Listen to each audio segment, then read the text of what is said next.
Covid के काल में महाराष्ट्र में हमने सैकड़ों भ्रष्टाचार महाविकास आघाड़ी सरकार के द्वारा देखे हैं।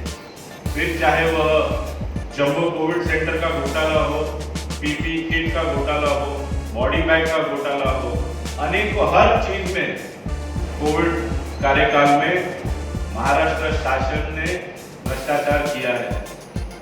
आज उसी कोविड का नाम लेकर के और एक बड़ा भ्रष्टाचार महाराष्ट्र राज्य परिवहन मंडल द्वारा होने जा रहा है और उसी को एक्सपोज करने के लिए मैंने यह पत्रकार परिषद बुलाई है। मैं थोड़ी पार्श्वभूमि देना चाहूंगा। 2008 से महाराष्ट्र राज्य में चलने वाली जो एसटी बसेस है उसकी टिकट जो होती है वह इलेक्ट्रॉनिक टिकट इशूइंग मशीन द्वारा देते हैं। करीब 38,500 ऐसी मशीन आज महाराष्ट्र में कार्यरत है और कंडक्टर्स के पास वार्षिक उत्पन्न इन टिकटों द्वारा करीब 5,000 करोड़ का और 2008 से हम इस टिकटिंग मशीन का कॉन्ट्रैक्ट ठेकेदारों को देते हैं और 5-5 साल की कालावधि हो चुकी है और अभी तक कोई भी ऐसी बड़ी समस्या इस टिकटिंग मशीन में अभी तक सामने नहीं है। 2021 जून में जो हमारा एग्जिस्टिंग कॉन्ट्रैक्ट है वह खत्म होने जा रहा है और इसलिए महाराष्ट्र परिवहन मंडल का जो बोर्ड है उसमें 24 जुलाई 2020 को मीटिंग में एक नया टेंडर प्रस्तावित किया गया जो 2021 से लागू होना। एक मत से इस टेंडर को मान्यता मिली। इस बोर्ड मीटिंग में महाराष्ट्र के परिवहन मंत्री एडवोकेट अनिल परब भी उपस्थित थे और सभी ने एक मत से इस प्रस्ताव को पारित किया। प्रस्ताव पारित होने के बाद एक हमारा एडमिनिस्ट्रेटिव प्रोसेस होता है और इसलिए यह प्रस्ताव को मान्यता के लिए परिवहन मंत्री के ऑफिस में भी भेजा जाता है। 28 जुलाई से यह फाइल परिवहन मंत्री के ऑफिस में धूल चाट रही है। करीब 7 महीने हो गए। परिवहन मंत्री के पास समय नहीं था उस फाइल को मान्यता देने का या उस पर हस्ताक्षर करने का। मेरी जानकारी ऐसी है कि 2 से 3 बार अधिकारियों द्वारा मंत्री महोदय को रिमाइंडर भी दिए गए, एक सबमिशन नोट भी दिया गया जिसमें कहा गया है कि समय कम है और इसलिए आप जल्द से जल्द इसको मान्यता दें, अन्यथा 2021 जून में इसी कंट्रैक्टर को हमको एक्सटेंड करना पड़ेगा उसकी कालावधि खत्म होने के बावजूद। ठोस जानकारी के मुताबिक जनवरी 2021 में गुजरात के अहमदाबाद शहर की एक कंपनी द्वारा मंत्री महोदय के पर्सनल ऑफिस के एक अधिकारी का संपर्क किया गया। इस पूरे कॉन्ट्रैक्ट का डिस्कशन हुआ, लेना देना तय हुआ और अपने मन के हिसाब से जब लेना देना तय हो गया तो तुरंत ही 1 फरवरी को मंत्री महोदय ने वह फाइल उठाई जो 7 महीने से उनके दफ्तर में धूल खा रही थी, उस पर एक रिमार्क डाला डिस्कस। उसी दिन उनके दफ्तर में उन्होंने अधिकारियों की मीटिंग बुलाई। वह मीटिंग में उन्होंने कहा कि कोरोना का काल है और आईटी कंपनियों पर बहुत बुरा असर हुआ है, उनका जो मैन पावर रहता है उस पर भी असर हुआ है।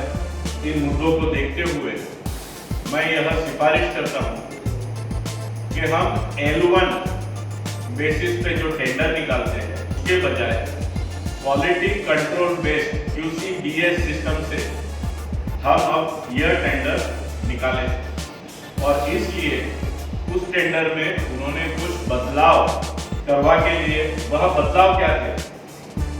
वह बदलाव यही अहमदाबाद की कंपनी को कैसे हम क्वालिटी कंट्रोल बेस पर 1 नंबर पे ला सकते हैं वह ध्यान में रख करके 5 प्रमुख बदलाव जो पहले का हमारा टेंडर था उसमें किया गया।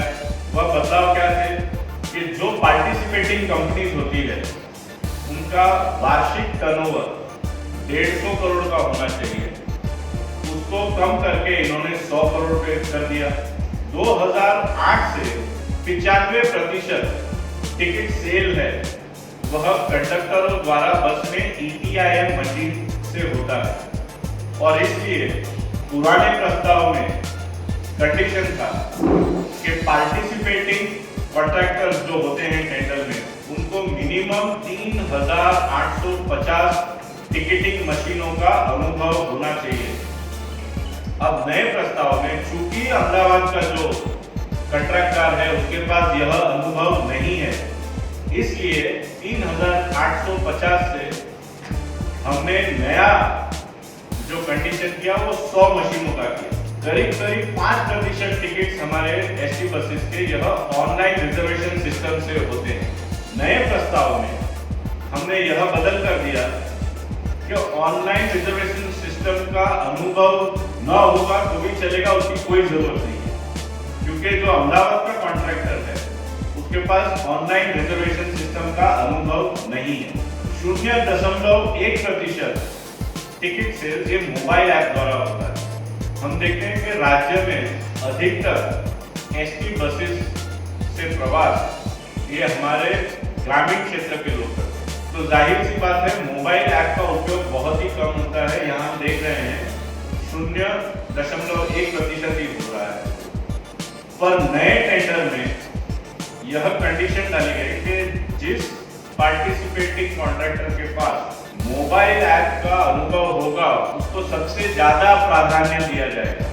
1 फरवरी को ये जो सूचन मंत्री महोदय ने किया, तुरंत ही लाइटनिंग स्पीड से नए टेंडर की प्रस्तावना 2 तारीख को यानी दूसरे ही दिन सब बदल करने के बाद मंत्री महोदय के पास भेजी गई। 7 अधिकारियों के हस्ताक्षर मंत्री महोदय के पहले इस पर हुए, पर जिस अधिकारी ने यह प्रस्ताव बनाया था उसने आखिर में यह एक सिफारिश लिखी है। संस्थापक मंडल के सामने हमने पुरानी निविदा का प्रस्ताव पारित किया था, इसलिए नए प्रस्ताव में यानी जो बदल हमने किए हैं वह नया प्रस्ताव भी फिर एक बार संस्थापक मंडल के पास रखा जाए यानी बोर्ड के सामने रखा जाए और बोर्ड की मान्यता ली जाए, ऐसा मुझे उचित लगता है। पर उसको मंत्री महोदय ने साइड कर दिया और मंत्री महोदय ने वह फाइल पर हस्ताक्षर करते समय लिखा कि जो प्रस्तावित डॉक्यूमेंट है, टेंडर है, निविदा है, उसको आप पब्लिश कीजिए और पब्लिश करने के पश्चात संस्थापक मंडल के पास आप बोर्ड के अप्रूवल के लिए भेज दें। मैंने मुख्यमंत्री श्री उद्धव ठाकरे जी को पत्र द्वारा यह मांग की है कि राज्य में आज परिवहन मंडल के कर्मचारियों को देने के लिए हमारे पास पैसा नहीं है। बिजली का कनेक्शन हम काट रहे हैं क्योंकि गरीब नागरिकों ने बिजली का बिल भरा नहीं है। ऐसी स्थिति में एक विशिष्ट कॉन्ट्रैक्टदार को 250 करोड़ की भेंट जो आपके मंत्री महोदय देने जा रहे हैं उसको तुरंत रोकिए और यह प्रस्ताव को रद्द कीजिए, अन्यथा मुझे हाई कोर्ट में जाना पड़ेगा।